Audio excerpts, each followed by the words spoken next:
বাংলার ইতিহাসে এমন এক নাম আছে যাকে একবার উচ্চারণ করলেই মানুষের শরীর কেঁপে ওঠে, যার নাম রঘু ডাকাত।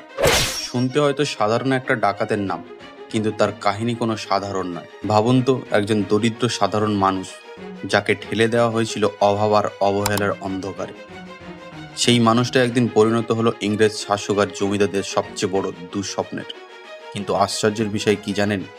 যাকে ইতিহাস ডাকাত বলে চিহ্নিত করেছে, গরিব মানুষ তাকে মনে রাখে রবিনহুড হিসেবে। ধনীদের লুটে গরিবের মুখে অন্ন তুলে দিত সে। তার দাপট এতটাই ছিল যে ডাকাতির আগে নিজে হাতে চিঠি লিখে জানাতো কোন দিন কোন সময় আসবে সে। অথচ কেউ তাকে ঠেকাতে পারেনি, ধরতে পারেনি পুলিশও। রাতের অন্ধকারে গোপনে লিখে যাওয়া সেই চিঠি আর দিনের আলোয় বুক চিতিয়ে দাঁড়ানো রঘু ছিল এক রহস্যময় কিংবদন্তি। বাংলা সাহিত্যকাররা তার গল্পে লিখেছেন রঘুর নাম। খোদ রবীন্দ্রনাথ ঠাকুর উল্লেখ করেছে তার নাম। নেতাজির মুখে এসছে সেই ডাকাতের নাম।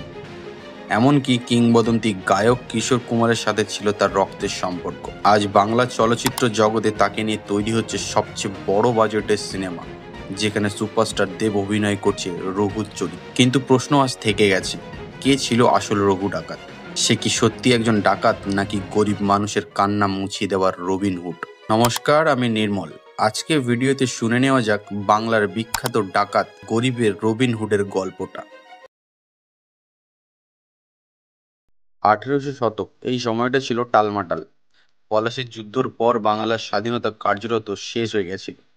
নবাবদের শক্তি ভেঙে পড়ছিল। ইংরেজ ইস্ট ইন্ডিয়া কোম্পানি ধীরে ধীরে নিজেদের ক্ষমতা বিস্তার করছিল। সাধারণ মানুষ তখন এক ভয়ঙ্কর দরিদ্র আর অস্থিরতার মধ্যে দিন কাটাচ্ছিল। শাসকরা লড়াই করছিল নিজেদের ক্ষমতার জন্য, আর গরিব কৃষকরা লড়াই করছিল বাঁচার জন্য। চাষিরা পরিশ্রম করে ফসল ফলাতো, কিন্তু তার বেশিরভাগই কেড়ে নিত জমিদার আর মহাজনরা। কেউ ফসল লুট করত, কেউ ট্যাক্স বাড়াতো, আবার কেউ মিথ্যে ঋণের বোঝা চাপিয়ে দিত। এক কথায় বাংলার কৃষক তখন ছিল চাষ করে খেতে না পাওয়া এক দুঃখী প্রাণী। এই অবিচার, দরিদ্র আর ক্ষোভের মধ্যেই জন্ম নেয় অস্থিরতা। আর সেই অস্থিরতা থেকেই গড়ে ওঠে ডাকাতি নামের এক বিশেষ শক্তি, যারা শুধু লুট করতো না, অনেক সময় সমাজের শত্রুদের শাস্তিও দিত। লোককথা বলছে এই অস্থির সময়ের এক সাধারণ কৃষক পরিবারের ছেলে ধীরে ধীরে হয়ে ওঠে বাংলার সবচেয়ে ভয়ঙ্কর নাম, রঘু ডাকাত। সে শুধু একজন মানুষ ছিল না, সে ছিল আতঙ্ক, সে ছিল রহস্য, আর অনেকের কাছে সে ছিল ন্যায় বিচারের প্রতীক। তার কাহিনী ছড়িয়ে আছে নদিয়া, মুর্শিদাবাদ, বর্ধমান থেকে শুরু করে দক্ষিণ 24 পরগনা পর্যন্ত।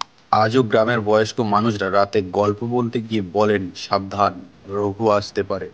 অর্থাৎ শত শত বছর কেটে গেলেও রঘুর ডাকাত এখনো বাংলার লোকস্মৃতিতে জীবিত।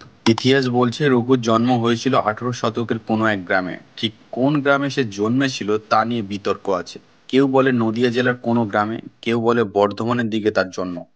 লোককথার কারণে তার পরিচয় আজও রহস্যে ঢাকা। কিন্তু এতটুকু নিশ্চিত যে সে এসেছিল এক গরিব কৃষক পরিবার থেকে। তার বাবা ছিলেন জমিদারের ক্ষেত মজুর, আর মা ছিলেন সাধারণ গৃহবধূ। অভাব, অনটন, দুঃখ, কষ্ট আর অবিচার ছিল রঘুর শৈশবের নিত্য সঙ্গী। সেই সময়কার কৃষকরা জীবনযাত্রা ছিল ভয়ঙ্কর রকমের কষ্টকর। ভোর থেকে সন্ধে পর্যন্ত মাঠে কাজ করলেও তাদের ভাগ্যে জুটত সামান্য চাল আর ডাল। মরশুম খারাপ হলে বা নদীতে বন্যা হলে চাষের জমি নষ্ট হয়ে যেত। তখন মহাজনের কাছ থেকে ঋণ নিতে হতো, আর সেই ঋণের সুদের ফাঁদে পড়ে অনেক পরিবার রাস্তায় বসত। রঘুর পরিবারও এর ব্যতিক্রম ছিল না। কথিত আছে তার বাবা একসময় মহাজনের ঋণ শোধ করতে না পারায় তাকে তুলে নিয়ে যাওয়া হয়। তারপর সারাদিন চলে অমানবিক নির্যাতন। এরপর সকালে দেখা যায় একটা গাছে ঝুলছে রঘুর বাবার লাশ। হ্যাঁ, ঠিক এতটাই নিষ্ঠুর ছিল এই মহাজনরা। ফলে পরিবার একেবারে নিঃস্ব হয়ে যায়। এই অবিচার ছোট্ট রঘুর মনে গভীর ক্ষত তৈরি করে। শৈশব থেকে রঘু ছিল দুরন্ত জেদি প্রকৃতির। গ্রামের ছেলেদের সঙ্গে কুস্তি খেলায় সে ছিল অদ্বিতীয়। তার শক্তি আর সাহস দেখে গ্রামের মানুষ বলতো এই ছেলের মধ্যে আগুন আছে। কিন্তু সেই আগুন ধীরে ধীরে রূপ নিল ক্ষোভে, যখন সে নিজের চোখে দেখল জমিদারের লোকেরা গরিব চাষিদের মারধর করছে, মহাজনরা সামান্য ঋণের জন্য গরিবদের জিনিসপত্র কেড়ে নিচ্ছে, আর ইংরেজ শাসকের চাপে গ্রামের মানুষ দিন দিন দাসে পরিণত হচ্ছে। এইসব অন্যায়ের দৃশ্য তাকে ভেতরে ভেতরে বিদ্রোহী করে তোলে। লোককথায় পাওয়া যায় রঘুর বয়স তখন 14 কিংবা 15। একদিন গ্রামের এক কৃষককে জমিদার গুন্ডারা বেধড়ক মারছিল, কারণ সে নাকি ঠিকঠাক সময়ে খাজনা দিতে পারেনি। গ্রামের লোকেরা ভয়ে দাঁড়িয়েছিল, কেউ এগোচ্ছিল না। কিন্তু ছোট্ট রঘু হঠাৎ এগিয়ে গিয়ে লাঠি কেড়ে নেয় আর সেই গুন্ডার উপরে ঝাঁপিয়ে পড়ে। অবশ্য তাকে বেধড়ক মার খেতে হয়েছিল সেদিন, কিন্তু সেই দিন থেকে গ্রামে ছড়িয়ে পড়ে রঘুর নাম। লোকেরা বলতো এই ছেলে সাধারণ নয়, একদিন বড় কিছু করবে। এই ঘটনা সম্ভবত তার জীবনে প্রথম প্রকাশ্যে বিদ্রোহ। রঘুর পরিবার তার এই স্বভাবকে মোটেও সমর্থন করত না। তার মা চাইতেন ছেলে শান্তভাবে চাষবাস করে সংসার চালায়, কিন্তু রঘুর ভেতরে ক্ষোভ ক্রমশে তীব্র হতে থাকে। দরিদ্র আর অবিচারের বোঝা তাকে শান্তিতে বসতে দেয়নি। শোনা যায় কিশোর বয়সেই সে রাতের অন্ধকারে কয়েকজন বন্ধু নিয়ে মহাজনের ধান চাল লুট করে গরিবদের মধ্যে বিলিয়ে দিত। এটাই ছিল তার ডাকাত জীবনের প্রথম পদক্ষেপ। যে দরিদ্র ও শোষণের বিরুদ্ধে দাঁড়াতে ভয় পেত না। সে বুঝতে পেরেছিল শুধু খেটে খেয়ে কোনোদিন মুক্তি পাওয়া যাবে না, অন্যায়কে প্রতিরোধ করতে হলে লড়াই করতে হবে।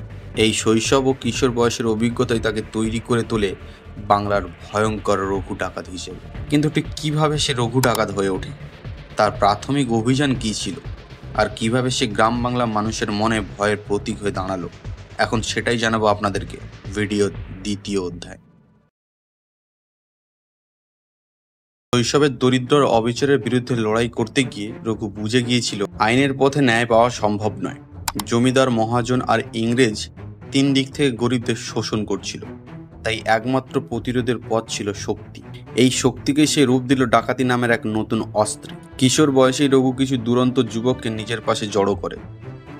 এরা সবাই গরিব পরিবার থেকে আসা, যাদের জীবনে ক্ষুধা ও অবিচার ছাড়া কিছুই ছিল না। রঘু তাদের বলেছিল, ধনীদের কাছ থেকে লুট করো, গরিবদের বিলিয়ে দাও, যারা অন্যায় করে তাদের শাস্তি দাও। এই দর্শন নিয়ে শুরু হয় তার প্রথম ডাকাত দল। লোককথায় বলা হয় রঘুর প্রথম বড়সড় ডাকাতি ছিল এক মহাজনের গুদামে। সেই সময় গ্রামের মানুষ দুর্ভিক্ষে ভুগছিল, অথচ মহাজনের গুদাম ভর্তি ছিল ধান চালে।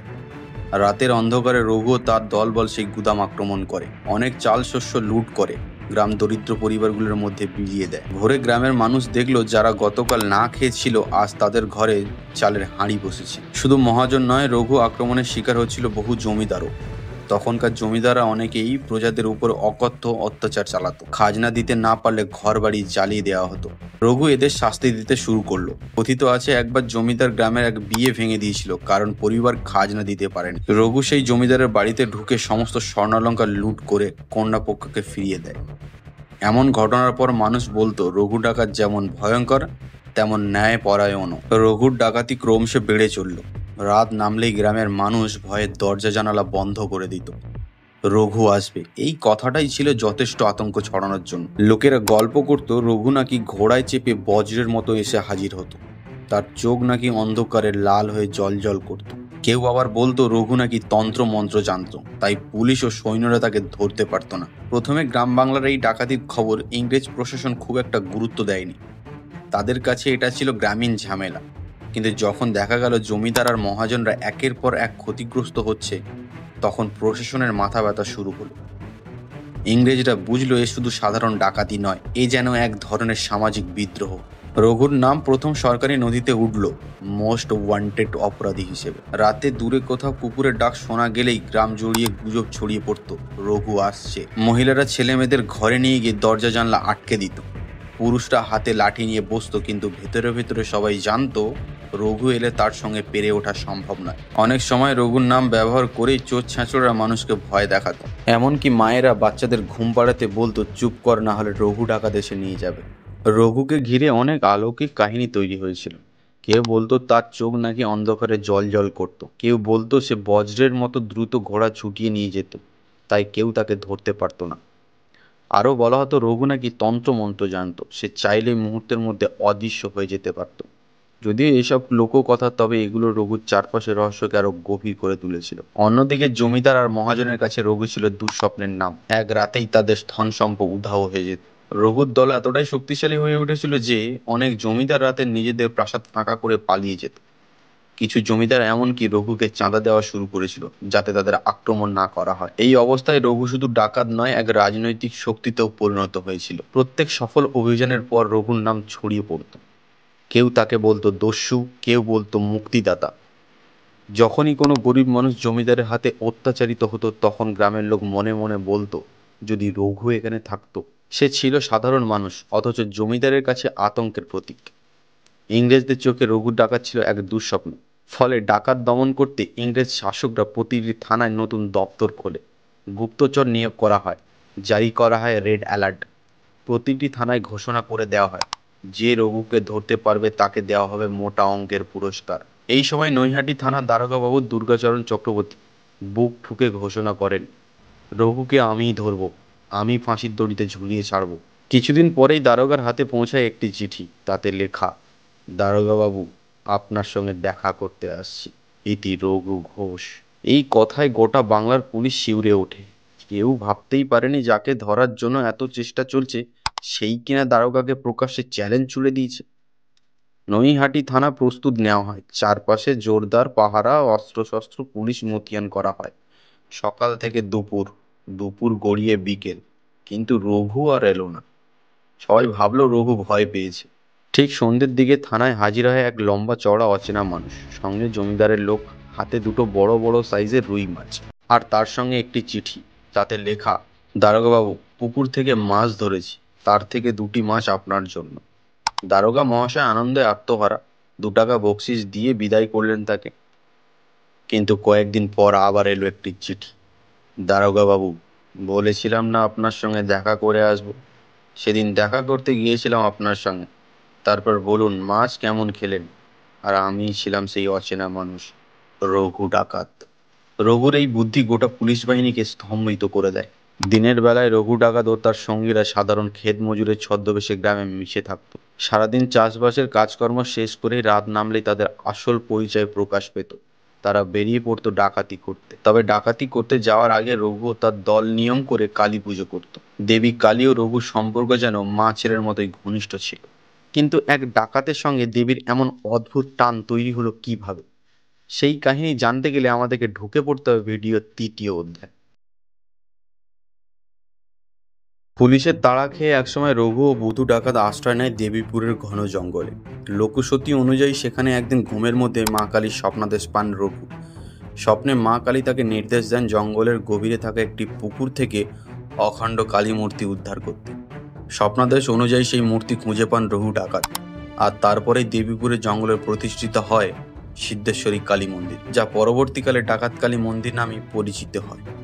সেই সময় গ্রাম অঞ্চলের মানুষ সাধারণত হেঁটেই চলাফেরা করত।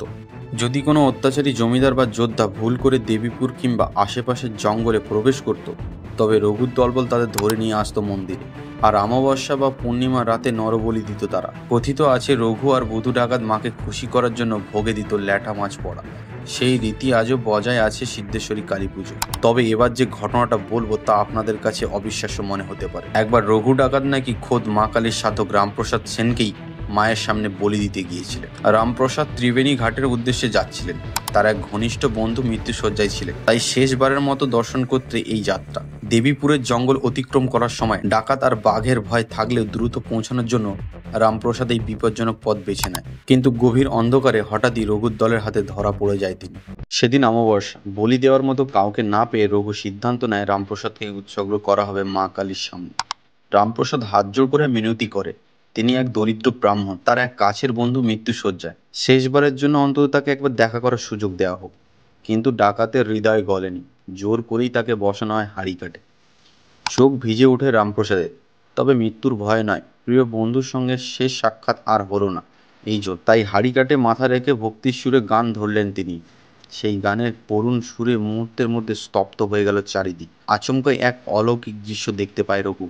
হাড়ি কাটে রামপ্রসাদ নন, যেন স্বয়ং মা কালী বসে আছেন সেখানে। এই দৃশ্য দেখে স্তম্ভিত রঘু খড়গ হাত থেকে ফেলে মাটিতে লুটিয়ে পড়ে। হাঁটু মুড়ে প্রণাম জানায় দেবীর উদ্দেশ্যে। এরপর ক্ষমা ভিক্ষা করে সাধক রামপ্রসাদের কাছে। শোনা যায় সেই দিন থেকে রঘু আর কোনোদিন নরবলি দেয়নি। এর কিছুদিন পর রঘুর জীবনে ঘটে আরেকটা আশ্চর্য ঘটনা, যার ফলে আজীবনের জন্য সে ত্যাগ করে ডাকাতি। মহাদেব ও মা কালীর ভক্তরূপে এই জীবনের বাকিটা সময় কাটিয়ে দেয় রঘু ডাকাত। কি ছিল সেই আশ্চর্য ঘটনা, জানাবো এই ডকুমেন্টারির শেষ অধ্যায়।